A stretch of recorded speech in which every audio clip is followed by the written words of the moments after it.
2-3 tahun ini, yang belakangan ini menurun drastis. Jadi enggak kita sendiri, memang semuanya. Iya, jangan sampai image bahwa coffee shop mahal itu terbawa sampai sekarang. Kopi itu sebuah kebutuhan, bukan gaya hidup.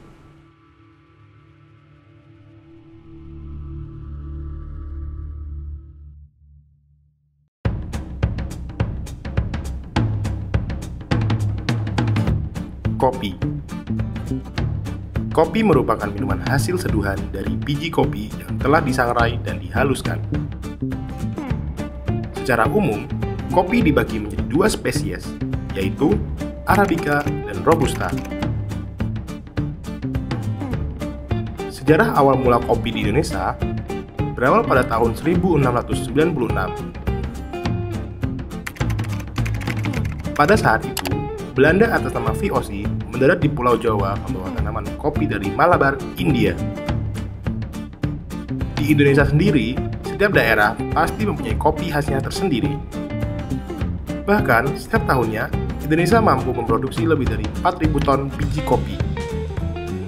Sebelum menjadi minuman yang bisa dinikmati, kopi harus melalui proses pengolahan yang panjang.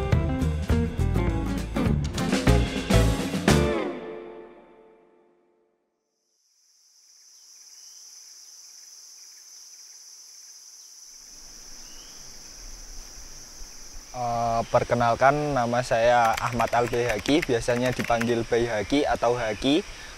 Saya asli dari Desa Japan. Kami sendiri itu bergerak di bidang coffee processing dan juga sedikit merambah ke petani kopi atau ke sisi pertaniannya. Jadi sebenarnya saya dan teman-teman membawa keresahan. Nah, salah satu keresahan mereka yaitu ingin mengangkat kopi muria. Nah, untuk pemanenan sendiri, kopi itu dipanen 1 tahun 1 kali. Biasanya pada rentan bulan Agustus sampai bulan September. Kopi yang siap dipanen itu memiliki 3 ciri-ciri. Di antaranya secara fisik, kimia, dan juga biologi. Kalau dilihat dari fisiknya, itu memiliki warna yang merah sampai merah tua. Merah seperti ini sampai merah tua seperti ini. Nah, kalau dari sisi kimiawinya, kita bisa menggunakan alat namanya brick refractometer. Nah, kalau dihitung dari situ, itu kisaran 20% brick untuk kopi-kopi yang sudah siap panen. Nama saya Indro Kuswarto, alamat saya Desa Colo, RT 3 RW 3. Usaha yang saya tekuni ialah petani kopi dan juga melanjutkan bisa sampai menjual kopi bubuk. Saya menjadi petani kopi itu dulu saya beli tanah itu masih kosongan, masih belum ada tanaman. Jadi saya menanam kopi dari awal, dari A sampai berbuah sampai ada hasilnya seperti ini. Kalau luasnya tuh ya luasnya semuanya sekitar 3 hektaran. 3 hektar itu bisa berarti 12 ton. 12 ton kopi ya. Kopi masih berongkolan, masih gelondongan. Kopi masih gelondongan, masih basah itu, masih basah 12 ton. Kopinya ini Robusta dan ada yang Arabica, tapi Arabica itu yang ada ketinggian di atas 700 meter. Beda antara Robusta sama Arabica. Itu kalau Robusta kan di bawah 700 meter sudah bisa bagus, tapi kalau Robusta harus di atas 700 meter ya. Kalau kopi itu setahun hanya sekali. Jadi lihat cuaca. Kalau cuacanya kopinya maunya sudah mau merah ya, tapi masih hujan terus, dia mundur. Soalnya apa? Merahnya tuh nunggu panas. Tapi kalau hujannya terus, misalkan sampai Juni, Juli masih ada hujan, itu mundur lagi.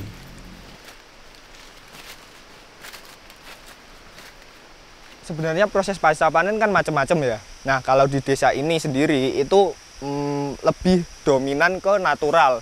Kalau melihat secara keseluruhan, petani di sini ini masih mengolah secara konvensional. Jadi hasilnya atau harganya pun masih dibilang sangat murah. Ketika dilakukan proses-proses yang bermutu dan sesuai standar, maka hasilnya pun akan baik dan memiliki harga jual yang sangat tinggi.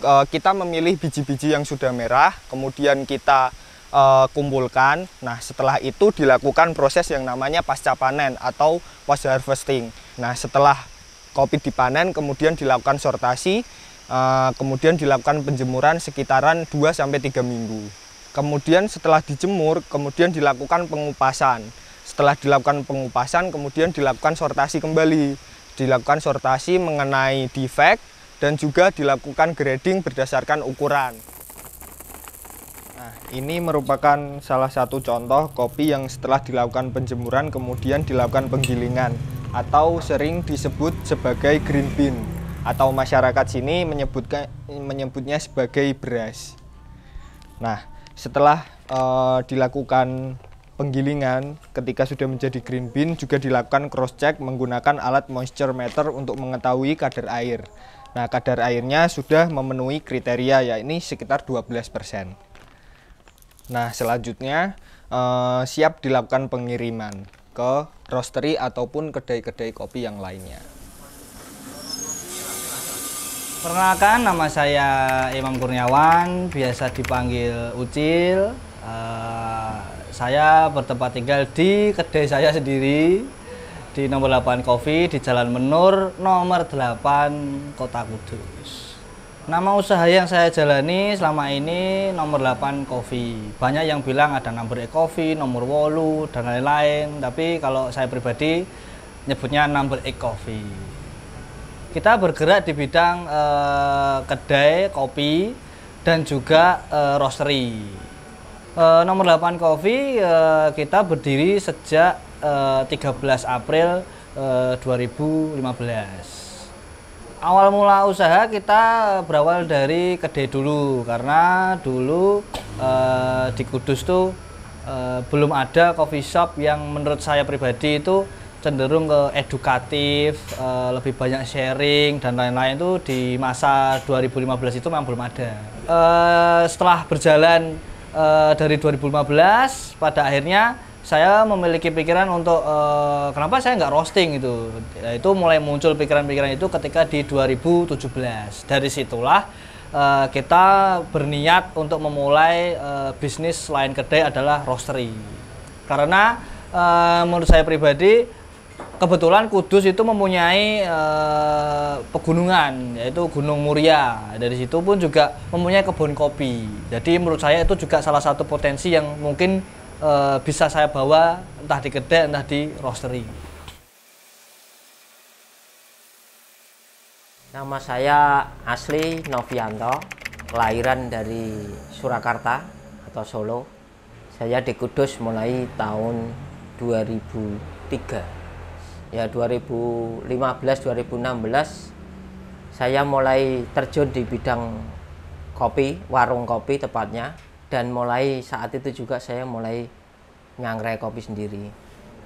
Kenapa saya menyangrai sendiri? Karena biaya untuk roastery itu biarlah saya yang nanggung, jangan sampai customer nanggung biaya roastery. Jadi customer hanya menanggung biaya kopi, sehingga mereka dapat ngopi itu tiap hari, tiap saat. Iya, jangan sampai image bahwa coffee shop mahal itu terbawa sampai sekarang.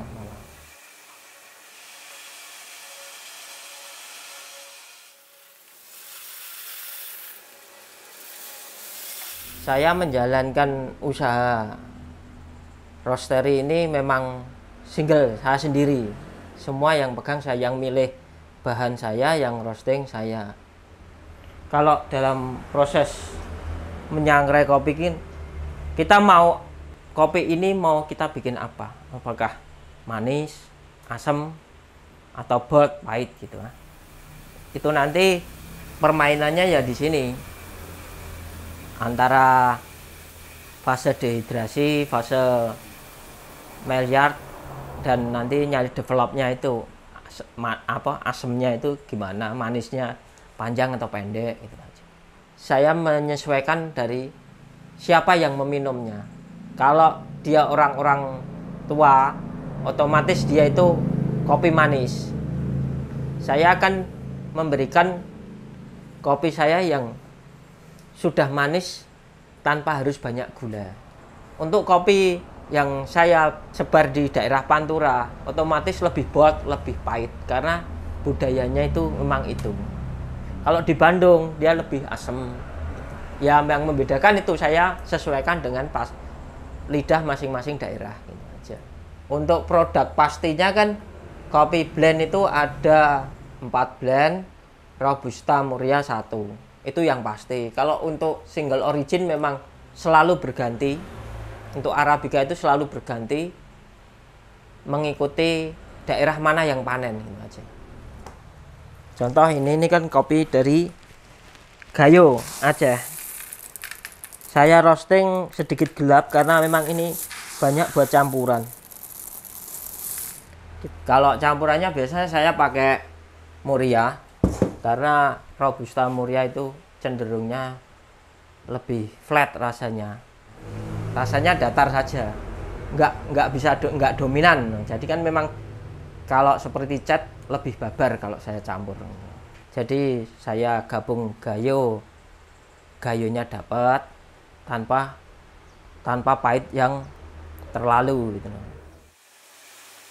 Untuk kopi yang sudah dihasilkan di sini paling banyak jenisnya sebenarnya di ranah filter ya, kopi filter ya. Jenisnya banyak, bisa dari Jawa Barat seperti ini, Weninggali. Ini yang kopi pertama kali kita pakai ketika kita pakai di awal mula roastery di 2017. Kalau yang selain ini, wah udah banyak. Ada yang dari Kerinci, ada yang Kerinci itu Sumatera, ada yang Sulawesi. Bahkan kita pernah ngimpor, pernah ngambil juga Geisha. Kalau untuk filter ini, nah kalau untuk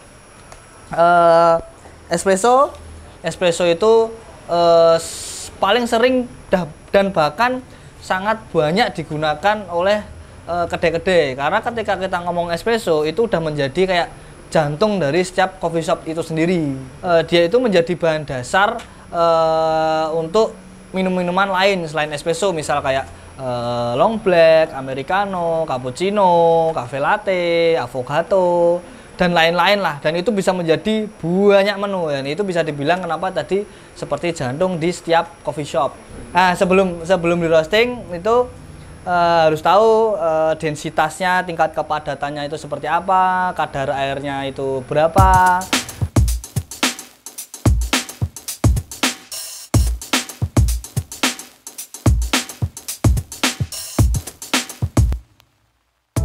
Jadi awal-awal kita akan mengukur seberapa density setiap kopi, tingkat kepadatan dari setiap biji kopi itu bakal mempengaruhi karakter kopi yang akan disangrai.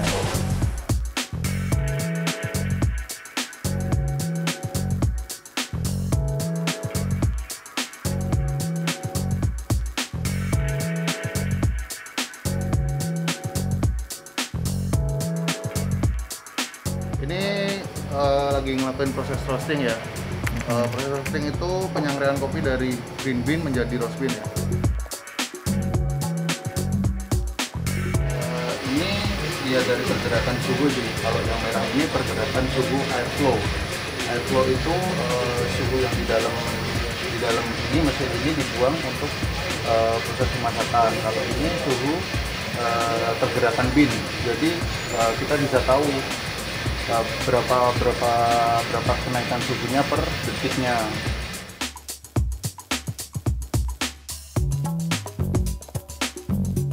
Kita mulai proses perubahan warna dari green bean warna hijau menjadi agak kuning sih, yellowing. Nah, biasanya di proses ini aku nurunin tekanan gas buat apinya lebih tinggi gitu.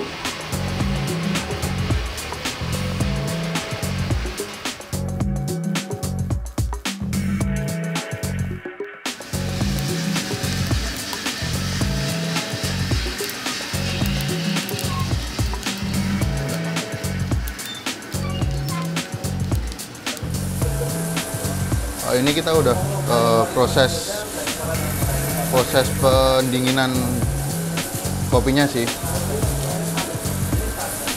Di fase ini juga kita milah-milah mana yang sortir lah kayak gitu, mana yang harus disortir, mana yang harus yang diambil kayak gitu. Habis ini kan kita juga ada quality control. Kita nentuin dari rasa si kopi itu dari quality control kita. Semisal kita roastingnya udah bagus, udah cuman udah bagus lah. Cuman kan kopi ini nggak bisa langsung diseduh. Paling nggak nunggu sampai 1-2 hari baru bisa diseduh karena ada waktu istirahatnya yang disebut waktu resting. Itu bisa sampai 1 minggu. Paling cepat 3-4 hari lah, itu paling cepat.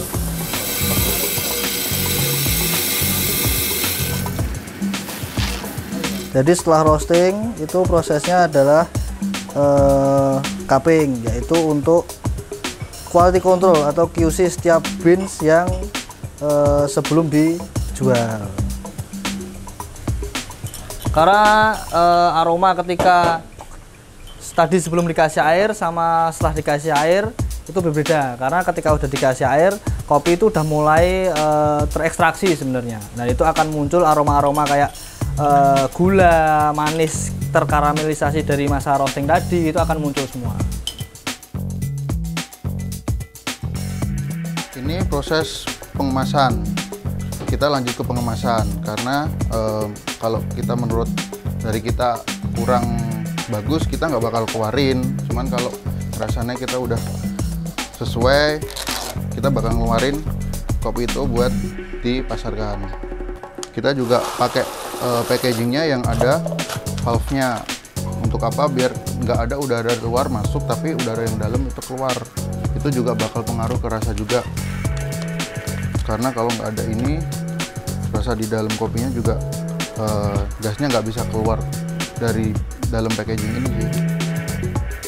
Di saat kita giniin juga harus benar-benar rapat juga, karena kalau ada celah sedikit itu balik lagi ada udara masuknya. Kalau fungsi valve ini kan dia cuma bisa ngeluarin udara dari dalam ke luar, tapi dia nggak bisa nyerap udara yang luar ke dalam.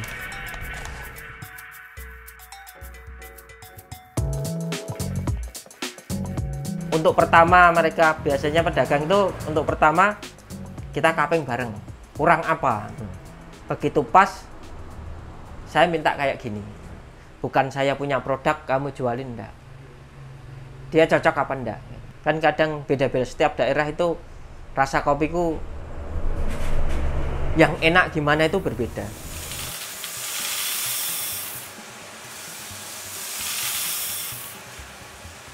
Indonesia sendiri penghasil kopi terbesar, tapi belum tentu Indonesia itu pengkonsumsi kopi terbesar di dunia juga. Jadi banyak-banyaklah ngopi dan makanlah sebelum ngopi.